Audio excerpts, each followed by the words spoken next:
process of repayment, But what we have here is actually based on the model of on-lending. It's the CREDITCORP that provides the principal fund, to the beneficiary through the banks, So it's like actually taking credit from the bank.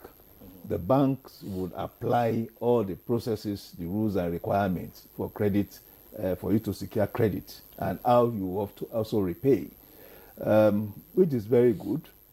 And I think it's also training the Nigerian banks, the Nigerian financial system, on how to lend, how to give out credit to Nigerians.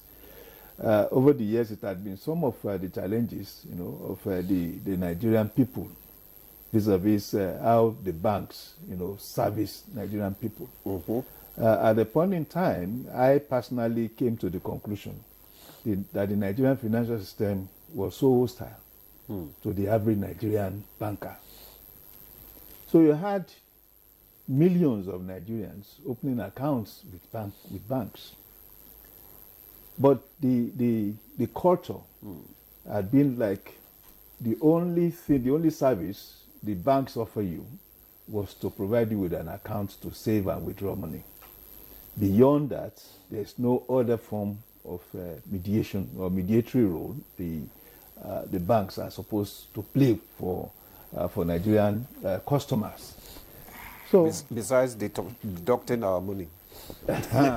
So you save, you are provided the account to save. If you save in a current account, every month you can be sure there will be deductions. If you have a savings account, you are told the limit of your withdrawals. At the point in time, it was 3 times in a month. If you withdrew more than 3 times, you lost the very, very small interest rates that you are supposed to garner on your savings account. And the interest rate itself is so abysmal that it takes a resilient country, resilient people like Nigerians, and we have to give credit to Nigerians, that will even sustain savings in the average Nigerian bank. Shows that the Nigerian person is resilient in terms of financial management. Okay. And that is why products like this are actually waiting to happen for Nigerians. I think in a positive sense, the loan apps, while they are not exactly civil, while they are not exactly methodological, they are actually an importation of a culture from somewhere into our own culture. But it is also because there has been a disconnect between Nigerian financial system and the Nigerian people. You saw loads of Nigerians gravitating towards those apps, despite the very crude relationship between those apps and the Nigerian people who also patronize them. But it tells to the fact that there is a need for a credit system in this country. And there had been before. Those days, before the 80s, in the 70s, you only needed to get out of university, get a job somewhere, and you're on level 8.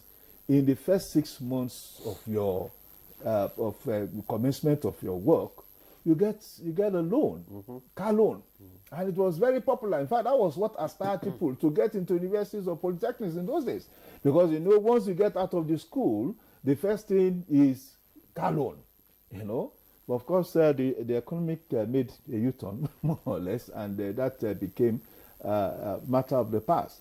But now, it will also be as if in the last 30 years we've not had a credit experience. And an economy that does not have a credit experience will be a stunted economy, because credit allows you to forward transaction. And when you forward transaction, it is not just only good for the beneficiary of the credit, it's good for the for the issuer of the credit. It's good for the larger economy because you are now enhancing the purchasing power of people using credit.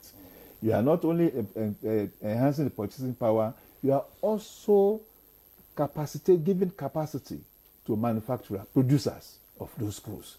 And I hope this will be properly locked in, with the Nigerian First policy, because that had been the major concern of the Nigerian economy, the major challenge of the Nigerian economy.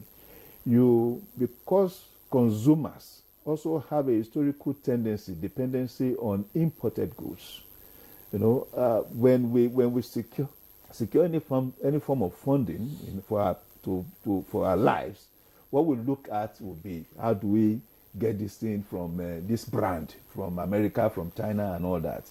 Well, I think if we are committed, dedicated to enhancing production and productivity, which of course will lead to increase in job creation, which of course lead to more productivity, more produce in the economy. And when you have more produce, it is also natural that it's likely prices will also continue to fall. We need to invest in our manufacturing related industries. All right. Many thanks, Dr.